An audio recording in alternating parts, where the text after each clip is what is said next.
destruction of Sennacherib. The Assyrian came down like the wolf on the fold, and his cohorts were gleaming in purple and gold, and the sheen of their spears was like stars on the sea when the blue wave rolls nightly on deep Galilee.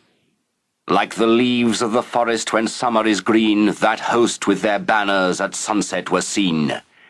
Like the leaves of the forest when autumn hath blown, that host on the morrow lay withered and strown. For the angel of death spread his wings on the blast, and breathed in the face of the foe as he passed, and the eyes of the sleepers waxed deadly and chill, and their hearts but once heaved, and for ever grew still.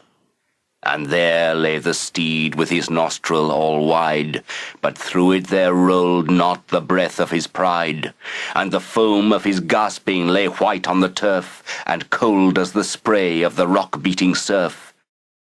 And there lay the rider, distorted and pale, with the dew on his brow and the rust on his mail.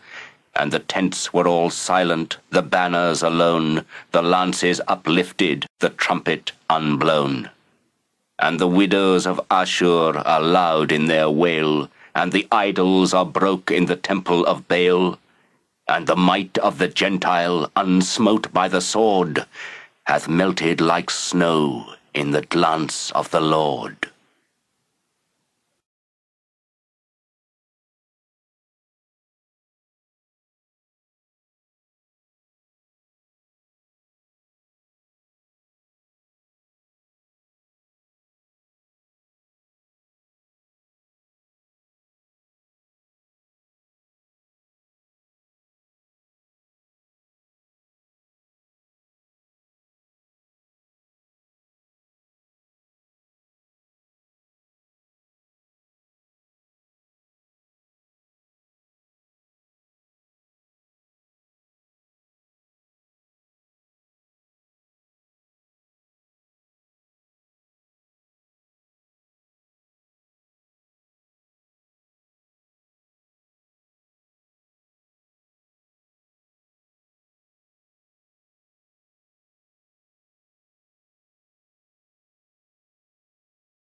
guys didn't really understand what the poem was about, it was about the Sennacherib king of Assyria came and he wanted to capture and enslave Jerusalem.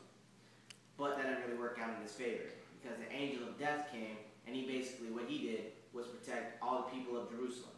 So that didn't really work out in his favor.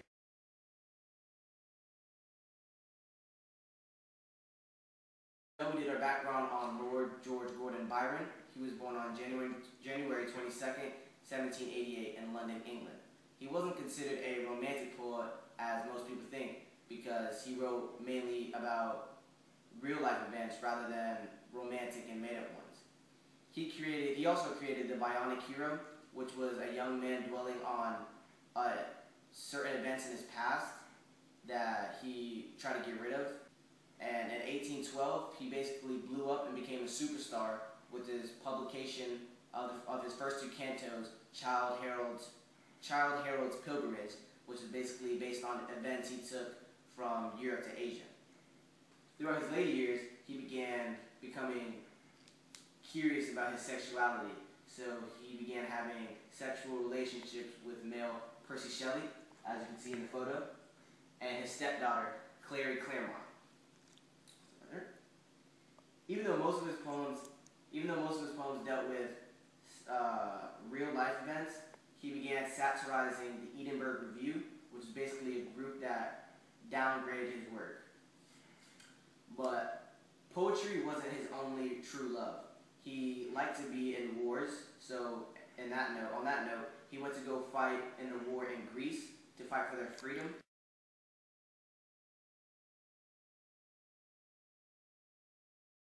One, that he was bisexual. He was also in love with his younger half-sister.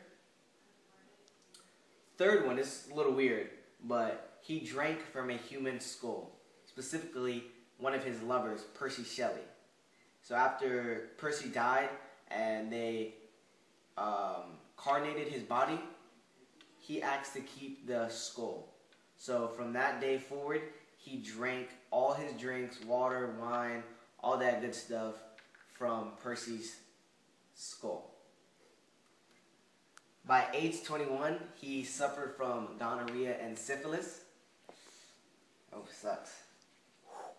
Number 5, Byron, basically everywhere he traveled, like all his long distance travels and all that good stuff, he brought tons of animals with him. Like, for example, he probably brought 3 horses, 5 cows, a couple of chickens, animals. Just everywhere he went, he just brought tons of animals. He herded a bunch of animals. That's just how he rolled.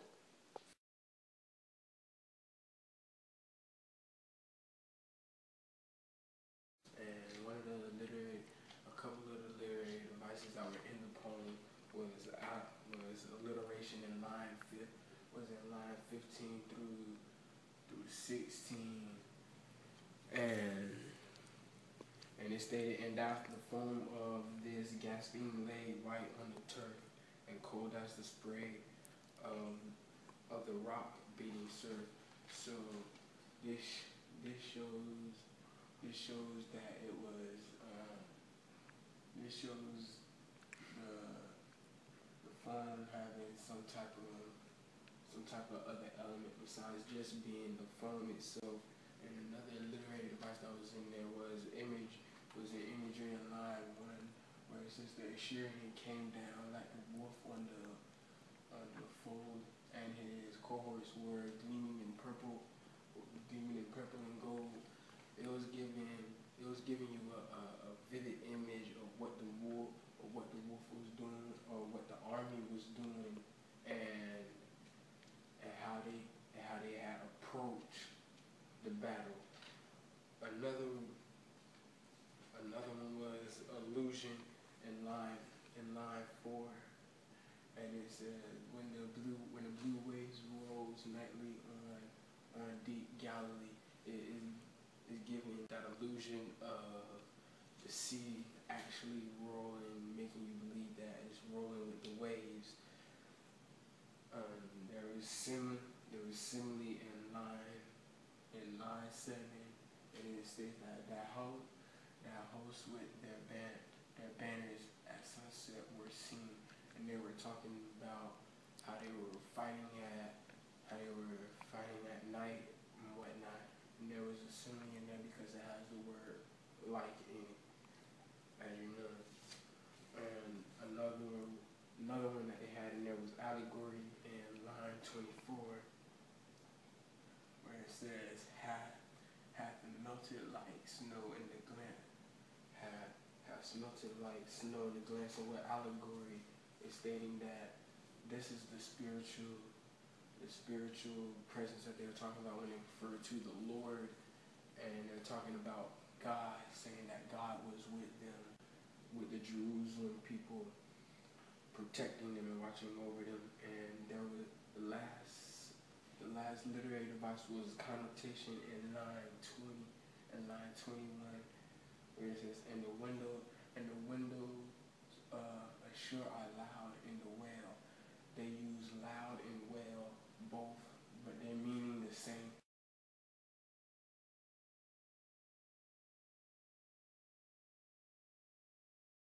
Alright, so the five things that we've learned while doing this project was we learned that Byron wrote during the Romantic era, but was never really considered a romantic poet. Like Sean said, he wrote stuff based on his life, what he experienced and whatnot. And the poem, The Destruction of Sennacherib, was a story based off the Bible, when Sennacherib tries to capture Jerusalem, and George Gordon Byron was given the name Lord Baron Byron when his uncle died, and he took over the throne as Lord Byron of Rockdale. So he was kind of in the era of royalty, if you would say, when he took the throne. George Gordon was considered a hero during the romantic era, when he would write his poems. They worshipped him like a celebrity, and he was also considered to be the first modern style celebrity during that time.